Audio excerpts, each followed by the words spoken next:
महाराष्ट्र शासनाच्या आदिवासी विकास विभागाअंतर्गत कार्यरत असलेल्या शासकीय आश्रमशाळांमधील पेसा आणि नॉन पेसा क्षेत्रातील शिक्षकांच्या रिक्त पदांसाठी भरती प्रक्रिया राबवण्यात येत आहे।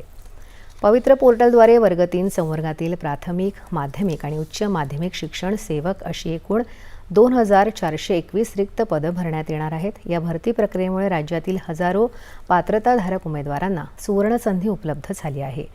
आदिवासी विकास विभागाच्या नाशिक, ठाणे, अमरावती आणि नागपूर इथल्या शासकीय आश्रमशाळातील रिक्त जागांसाठी शिक्षक भरती प्रक्रिया सुरू आहे।